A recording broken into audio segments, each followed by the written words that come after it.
Problemas de relacionamento. A gente tem problema de relacionamento em todos os lugares onde a gente tem relacionamento. Não há um único lugar de relações pessoais que não tenha problema. É no lar, é na igreja, é no trabalho, é no campo missionário. E os problemas de relacionamento estão entre as piores dores da vida. As coisas que mais doem, muitas vezes mais do que uma doença, muitas vezes mais do que uma perda financeira. Um problema de relacionamento às vezes dói até mais. É causa número 1 de depressão, angústia, desespero. Porque problemas de relacionamento trazem separação, trazem muita tristeza e até guerras. Como dizia o filósofo Jean-Paul Sartre, o inferno são os outros. Isso é uma maneira bem agressiva de dizer assim, o problema está nos outros, mas também de dizer o seguinte, muito do que nós padecemos na vida resulta do nosso convívio com outras pessoas. E nós, na semana passada, pensamos como igreja em sermos uma igreja esse ano que fosse uma comunidade de amigos. Nós trabalhamos aquela palavra simpatia, não no significado comum, mas no significado literal, o termo simpatós, que é paixão junto, ter o mesmo propósito, a mesma missão, a mesma paixão. Como igreja, nossa ideia é estarmos lado a lado, olhando para algo maior. Não de frente um para o outro, esperando coisas um do outro, mas um ao lado do outro, como o casamento foi criado para ser lá em Gênesis, um ao lado do outro, olhando para o Senhor, olhando para a missão que o Senhor deu, olhando para a graça de Deus em Cristo, o Senhor que nos deu, através de Jesus, uma nova identidade, um novo futuro e uma nova jornada. Nós queremos bons relacionamentos. O problema é que os problemas de relacionamento existem. E a palavra que eu trago para nós hoje ajuda a vivenciar relacionamentos de simpatia, relacionamentos de amizade, e nos ajuda a lidar com essas crises que são tão sérias. Então a gente tem que começar com a pergunta, qual é a raiz dos problemas de relacionamento? De onde vem? E errado está Jean-Paul Sartre quando ele diz que o inferno são os outros. Pelo menos ele não está coberto de razão. Alguma razão ele tem. Os problemas de relacionamento são apresentados para nós, na verdade, a raiz deles, no livro de Gênesis. E você que tem sua Bíblia aí, eu convido você a abri-la no primeiro livro da Bíblia, que é o livro de Gênesis, o capítulo 3. Nós vamos hoje olhar para a raiz dos problemas de relacionamento. A origem verdadeira desses problemas de relacionamento que temos até hoje. E a tese que eu quero defender agora é que os problemas de relacionamento são apenas um subproduto e um efeito colateral de um relacionamento quebrado ou defeituoso com o próprio Deus. E Gênesis vai nos mostrar isso de forma muito clara. Gênesis 3, para quem não tem familiaridade com capítulos das Escrituras, ele tem a ver com um fato que você se lembra, talvez você não saiba que está no capítulo 3. O fato da serpente oferecendo para Eva e Adão o fruto proibido. Lembram-se? Isso está em Gênesis capítulo 3. Quando a serpente dá o bote, e ela é a figura do próprio Satanás, o diabo, lá no versículo 1, por exemplo, diz assim, a serpente era o mais astuto de todos os animais selvagens que o Senhor Deus tinha feito, e ela perguntou à mulher, então ela aparece para dar o bote. E ela vai fazer uma questão para a mulher. Lá no versículo 4, a serpente vai dizer à mulher, verso 4, certamente não morrerão. Verso 5, Deus sabe que no dia em que dele comerem, os olhos de vocês se abrirão e vocês como Deus serão conhecedores do bem e do mal. O que a serpente está fazendo aqui? Ela está colocando Adão e Eva na condição de pecarem.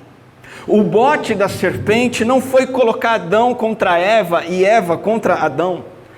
Estrategicamente o diabo coloca tanto Adão quanto Eva em oposição a Deus. Olha, Deus disse, mas não é assim, é assado.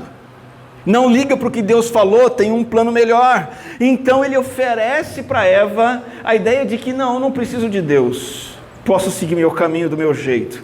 Adão, mesma coisa, eu não preciso seguir a direção de Deus, buscar Deus, estar aos pés de Deus. Não, eu posso seguir minha vida.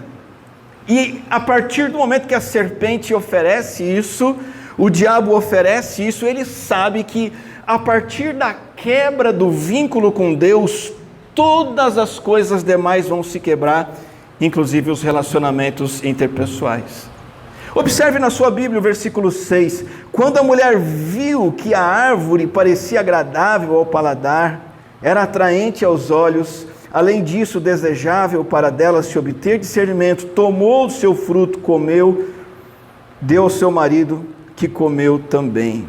Então eles agora se distanciam de Deus, se distanciam da pessoa de Deus, se distanciam da verdade que Deus tinha dito: não comam, se comerem, dependam de mim, se deixarem de depender, vocês terão problema. Eles perdem essa comunhão com Deus, abandonam a verdade de Deus e ficam sem vida com Deus. Verso 7, os olhos dos dois se abriram, perceberam que estavam nus, então juntaram folhas de figueira para cobrir-se. Ouvindo o homem e sua mulher os passos do Senhor Deus que andava pelo jardim, quando soprava a brisa do dia, esconderam-se. Veja agora o Deus com quem eles se encontravam continuamente, agora é o Deus de quem eles se escondem.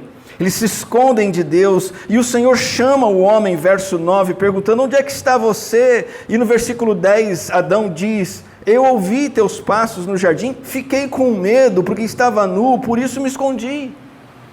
Houve a quebra total do vínculo com a pessoa de Deus, com a verdade de Deus e com a vida com Deus. E naquele exato momento, o que aconteceu com o vínculo entre Adão e Eva? Esse vínculo foi envenenado. Entrou a vergonha, entrou o medo e entrou a acusação mútua. Por exemplo, logo de cara, versículo 11, Deus perguntou: Adão, quem disse que você estava nu? Você comeu do fruto da árvore da qual eu proibi de comer? O que Adão responde? Ele que deveria ser o protetor da mulher, ele que deveria ser aquele que deveria amar a sua mulher, ele que tinha dito para Deus, né, sobre a mulher: uau, que mulher incrível, osso dos meus ossos. Olha o que ele diz no versículo 12: Senhor Deus, a culpa é da mulher. Foi a mulher que o Senhor me deu por companheira, que me deu do fruto e eu comi. Começa a acusação mútua. Versículo 12, então, entra esta acusação. Lá no versículo 16, o texto diz assim: a mulher, Deus declarou: multiplicarei grandemente o seu sofrimento da gravidez. Com sofrimento você dará à luz filhos. Seu desejo será para o seu marido e ele a dominará. Deus estabelece o que vai acontecer. Agora que Adão começa a te acusar, você também começa a se rebelar contra ele, e ele vai querer te dominar, e infelizmente o pecado vai trazer esse esfacelamento do relacionamento. Sabe por quê? A partir do momento que Adão e Eva perdem o referencial sagrado de quem eles eram, imagem e semelhança de Deus. A partir do momento que eles deixam isso de lado, eles agora entram num vínculo um com o outro, totalmente comprometido pelo pecado, pela vergonha, pelo medo, pela culpa. E não vai parar por aí. Você sabe o que vai acontecer logo a seguir?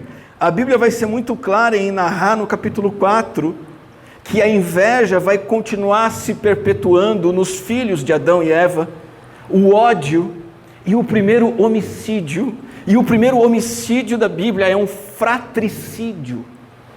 Caim mata Abel, no capítulo 4, versículo 8. Disse, porém, Caim, seu irmão Abel: vamos para o campo.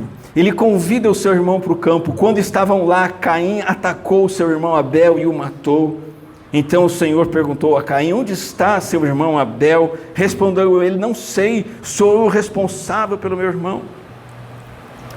Então, a verdade não poderia ser mais clara e mais enfática. Distantes de Deus, nós estamos quebrados em todos os aspectos da vida, incluindo os nossos relacionamentos interpessoais. E a partir desse texto e a partir dessa passagem, eu convido você a considerar comigo, nessa noite, não somente considerar, mas abraçar e desfrutar de 3 verdades sobre os relacionamentos pessoais. Eu baseio essas 3 verdades num artigo que eu li do pastor Ronaldo Lidório, e me baseando nesse texto interessante que ele escreveu a partir do texto bíblico, eu quero também desenvolver isso e trazer para os irmãos essas 3 verdades sobre relacionamentos pessoais. E eu quero que você guarde no seu coração, que você pense, que você mastigue, que você rumine, que você incorpore essas verdades e que elas te ajudem a ter uma jornada de vida em que seus relacionamentos pessoais são adequados e corretos. Então, a primeira verdade sobre os nossos relacionamentos pessoais é essa: eles espelham o nosso relacionamento com Deus. Primeira verdade, primeiro princípio sobre relacionamento conjugal: pai e filho, irmão e irmão de igreja, missionários, relacionamentos no trabalho, na escola. Primeira verdade, primeiro princípio: os nossos relacionamentos pessoais espelham, acima de tudo, o relacionamento da gente com Deus. O espelho é adorável ou cruel. Depende da realidade que se apresenta diante dele. O espelho é adorável quando você está em forma, arrumadinha, você se coloca diante de um espelho, e o espelho é maravilhoso. Diz aquela antiga fábula, né, que a bruxa diz para o espelho: espelho, espelho meu, tem alguém mais bonita do que eu? O espelho não mente. Se há beleza diante do espelho, ele reflete aquela beleza, mas se o espelho precisa refletir aquele corpo assim mais gordinho, mais enrugado, aquele cabelo desgrenhado, o espelho vai ser cruel. Ele vai demonstrar exatamente aquilo que é colocado diante dele. Assim são os nossos relacionamentos, eles vão refletir exatamente como está a nossa vida com Deus. Por isso que não adianta você tentar corrigir um relacionamento problemático, um conflito conjugal, por exemplo, fazendo terapia apenas. É bom, mas não resolve. Fazer um curso motivacional, técnicas psicológicas. O problema de relacionamento não se resolve dando um tempo, né? Eu vou dar um tempo para o meu marido, vou dar um tempo para o meu namoro, vou dar um tempo, não resolve. Educação, as pedagogias, as sociologias, nada disso resolve. Imposição de leis, de regras, nada disso resolve problemas de relacionamento. Quando você tem uma febre, você, como bom brasileiro, você se preocupa em baixar a febre. Você baixa a febre tomando dipirona, geralmente. Só que você só baixa a febre com a dipirona. Muita gente tem a sua febre baixada e acha que resolveu o problema. E na verdade, você precisa atacar a raiz da febre, muitas vezes, por exemplo, com um antibiótico. Porque é o antibiótico, e não a dipirona, que vai atacar o vírus que está causando a febre, a bactéria, que está causando a febre. Não adianta aplicar dipirona nos problemas de relacionamento, porque a solução dos nossos problemas de relacionamento está em Deus. Você só consegue ser quem você deve ser para o outro em Deus. Você só consegue fazer o que deve fazer pelo outro em Deus. Só numa relação real, concreta, sólida com Deus é que você consegue perdoar o outro e receber perdão. Andar a segunda milha com quem te prejudicou. Você precisa estar em Deus para fazer isso. Somente quando você tem a sua comunhão com Deus ajustada, é que você identifica que as origens do conflito, muitas vezes, são o orgulho do seu próprio coração. Se você está distante de Deus, você não enxerga isso. Somente quando estamos cheios de Deus, do amor de Deus, da graça de Deus, é que então conseguimos amar quem nos ofende. Estando em Deus, nós aprendemos a ser como Cristo. As Escrituras nos dizem que Jesus Cristo, quando ele era insultado, ele não revidava o insulto. E quando nós estamos em Deus, como Cristo estava em Deus, nós também não revidamos. Quando Jesus sofria, ele não fazia ameaças, diz o apóstolo Pedro. Jesus se entregava a quem julga com justiça. Jesus não julgava os outros como homem aqui na terra. Ele deixava que o Senhor Deus julgava. E quando nós estamos em Deus, nós também não julgamos os outros. Nós deixamos que Deus julga. O livro de Atos nos diz que Deus ungiu Jesus de Nazaré com o Espírito Santo e com poder. E aí Jesus, olha que interessante, ia por toda a parte fazendo o bem. Quando você está em Deus, você vai por toda a parte na sua vida. Por onde você vai fazendo o bem. Porque este gesto é um reflexo de que você está bem com Deus. Então nessa noite o meu apelo é, olhe para Deus. Procure se lembrar de quem Deus é. Procure saber quem Deus é, clamar pelo seu nome, entregue nas mãos de Deus as suas dores, comece a reconhecer e aprender que só Deus é justo, fiel, santo, e tenha em mente que Deus deseja que você tenha relacionamentos saudáveis e Ele pode fazer isso em você e através de você. Invista na sua vida com Cristo em primeiro lugar. Torne-se um seguidor de Cristo, cada vez mais leal a Ele em primeiro lugar, e você se tornará como Ele. Então, a primeira verdade, primeiro princípio, primeira lição, é que os nossos problemas de relacionamento, eles são reflexo da nossa vida com Deus. A segunda lição que Gênesis nos convida a aprender é que os nossos problemas de relacionamento nos convidam a olhar para Deus. Aprenda isso, entenda isso. Os nossos problemas de relacionamento são um convite para nós olharmos de novo e mais uma vez para Deus. Todo tipo de problema, não precisa ser só problema de relacionamento. Problema de saúde, problema financeiro, problema no trabalho, problema de qualquer natureza, problema intenso, problema pequeno, maior, menor, todos os problemas são usados por Deus para você fazer uma pausa e olhar para Ele e prestar atenção no que de fato importa, que é Ele, porque Ele é eterno e é Ele só que pode nos dar vida eterna e eternidade. Diz C.S. Lewis, uma frase muito conhecida, que Deus sussurra em nossos ouvidos. Ele fala baixinho por meio do prazer. Ele fala conosco mediante a nossa consciência. Mas Deus clama em alta voz por intermédio da nossa dor. E aí C.S. Lewis diz que a dor é o megafone para despertar o homem surdo. Todo tipo de dor é Deus falando alto com você, clamando para você. Pode ser uma dor decorrente de uma enfermidade, uma dor decorrente de uma perda financeira, de um desemprego, e pode ser a dor de um relacionamento quebrado. Deus está falando alto, olhe para mim, se achegue mais a mim, dependa de mim. Quando eu penso em problemas de relacionamento e como eles nos levam para Deus, não há como não me lembrar de Davi e os salmos que Davi escreveu. Davi se volta para Deus em primeiro lugar, e dos 150 salmos da Bíblia, boa parte são de Davi, canções e poemas de Davi. E na maioria das vezes ele está se voltando para Deus porque ele estava lidando com pessoas difíceis. As pessoas difíceis na vida de Davi, mais emblemáticas, foram nada mais, nada menos que Saul. Saul era o rei. E Davi tinha problema com o rei, o rei tinha problema com Davi. Era o chefe de Davi que queria matar Davi. E quando Davi se vê nessa situação, ele se volta para Deus, porque problemas de relacionamento nos convidam a olhar para Deus. Outra pessoa com quem Davi teve problemas foi com Absalão, seu próprio filho.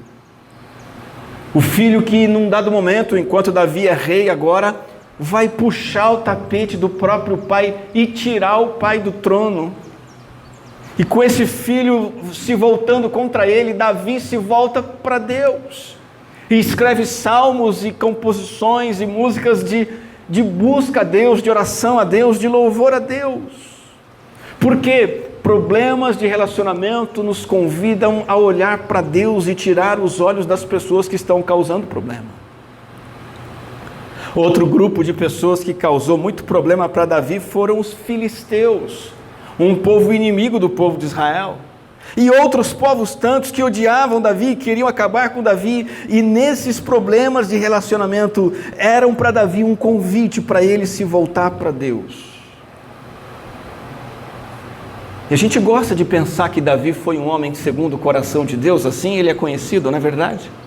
Davi, um homem segundo o coração de Deus, uau, quero ser como ele. E tem muito crente que acha que vai ser um homem segundo o coração de Deus, uma mulher segundo o coração de Deus, igual Davi, cantando na igreja, sentindo emoções na igreja, orações bonitas. Mas para que Davi fosse este homem segundo o coração de Deus, ele teve que passar inúmeras vezes pelo vale do sofrimento e da dor, e muitos desses sofrimentos foram relacionamentos dolorosos, que fizeram de Davi um homem que olhava para Deus e não para as coisas, um homem que olhava para o Senhor e não para as pessoas.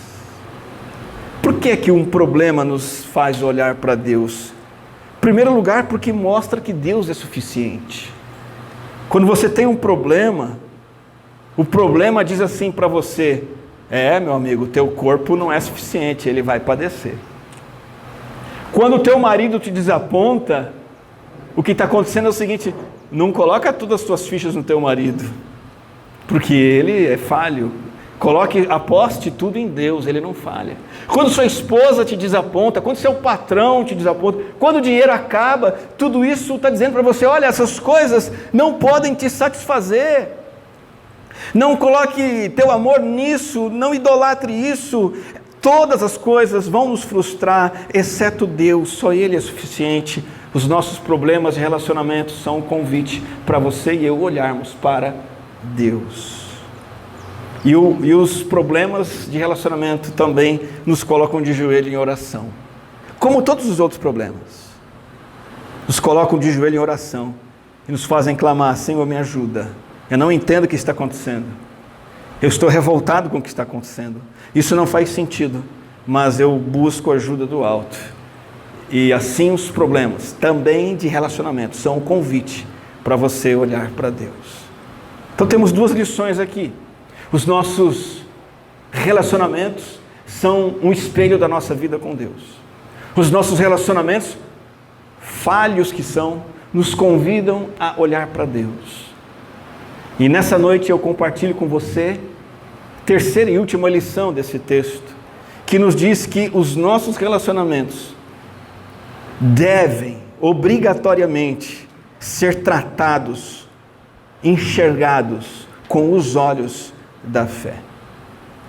Essa é a lição que nós tiramos aqui.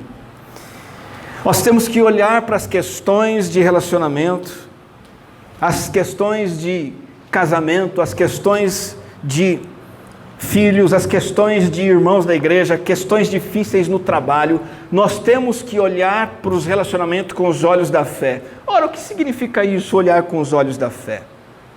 Significa olhar a partir de Deus e da sua palavra.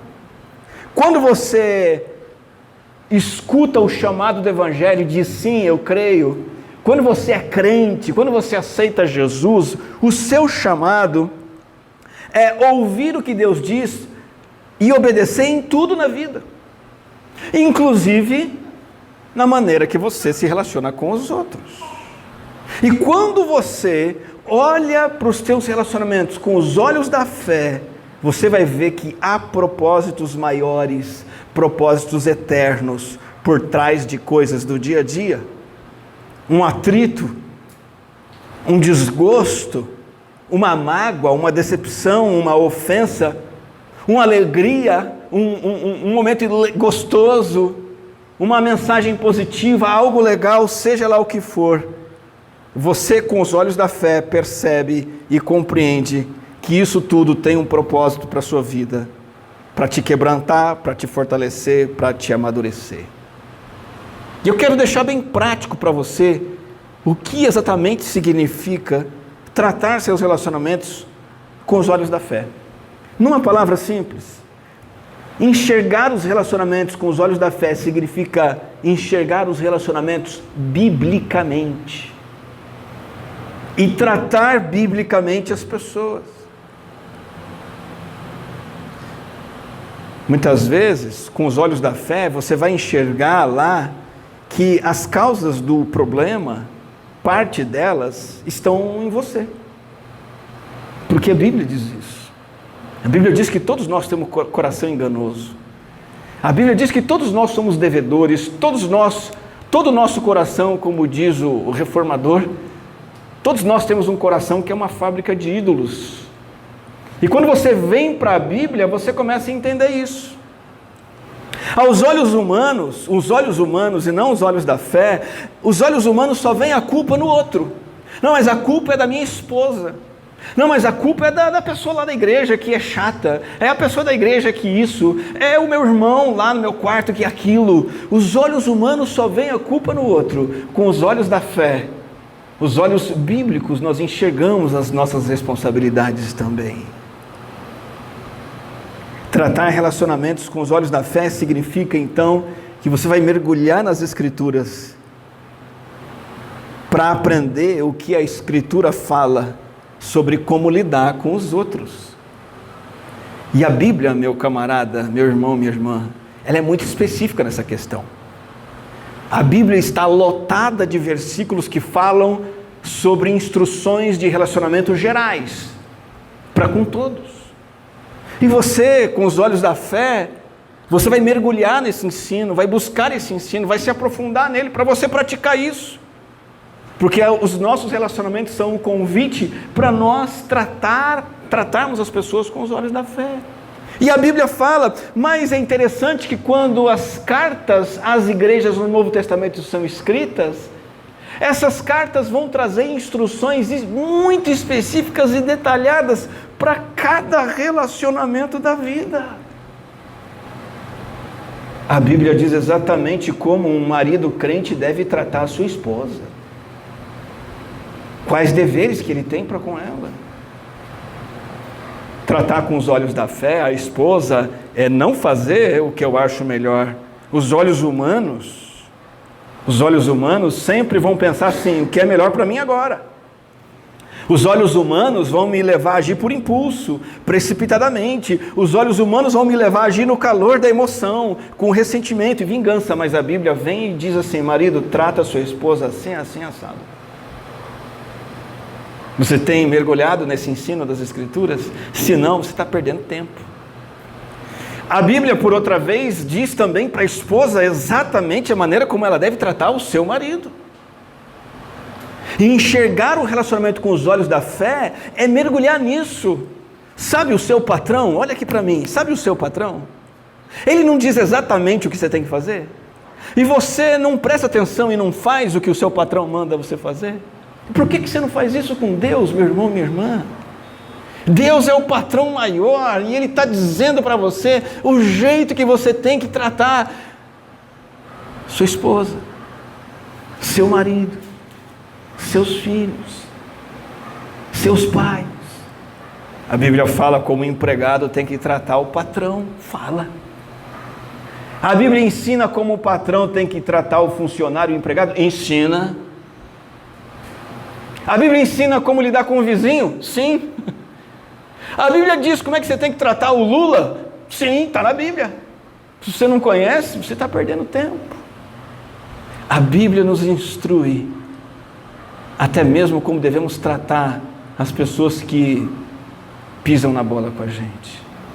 A Bíblia abrange toda a nossa esfera de relacionamentos. E se o meu relacionamento com Deus está acertado, está alinhado, está sintonizado, eu vou começar a tratar os meus relacionamentos com os outros, com os olhos da fé. E de novo, e pela última vez eu digo, se você não está buscando a orientação das Escrituras sobre como tratar as outras pessoas, você está perdendo tempo.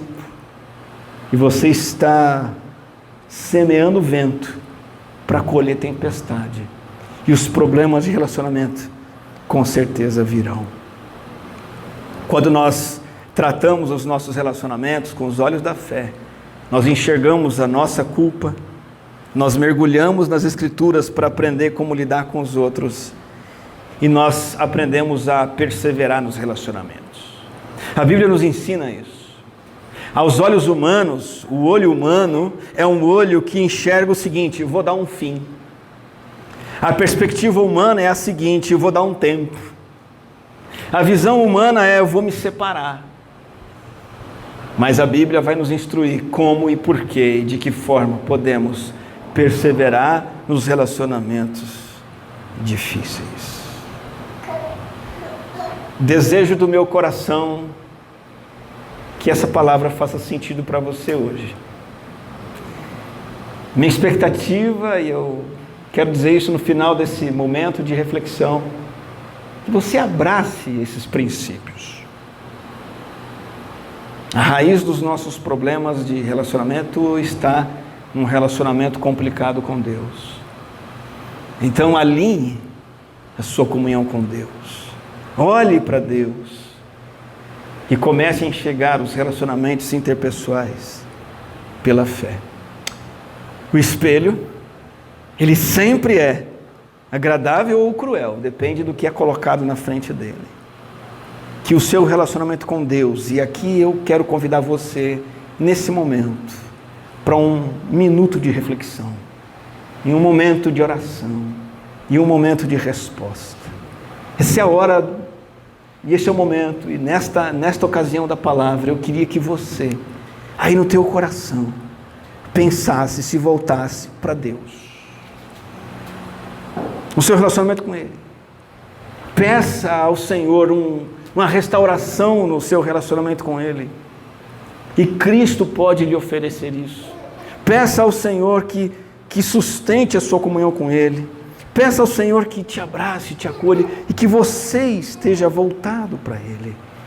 Para que isso possa se espelhar nos relacionamentos humanos.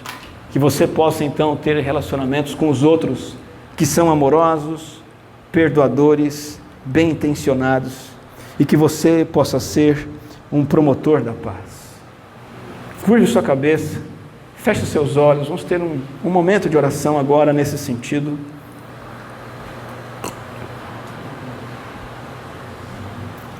Nesse momento, você com Deus pode se alinhar, pode se ajustar e pode se voltar para Ele. Vamos falar com o nosso Senhor. Senhor, tem misericórdia de nós. Assim como Adão e Eva viraram as costas para o Senhor, deixando a Tua palavra, a Tua direção de lado, assim também nós, cada um de nós, também viramos as costas para o Senhor.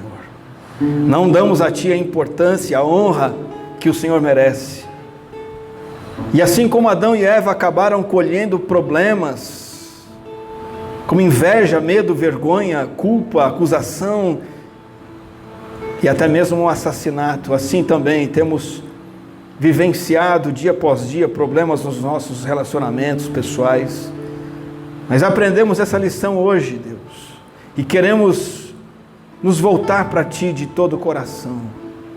Queremos estar com os nossos olhos postos no Senhor, nossa comunhão contigo fortalecida, andando em Teu caminho, segundo a Tua palavra, para que os nossos relacionamentos com os outros sejam abençoados, sejam adocicados, sejam amaciados pela nossa vida contigo.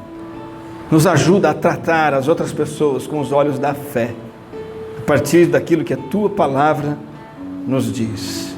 Torna cada um de nós promotor da paz. Em nome do Teu Filho amado Jesus. Amém.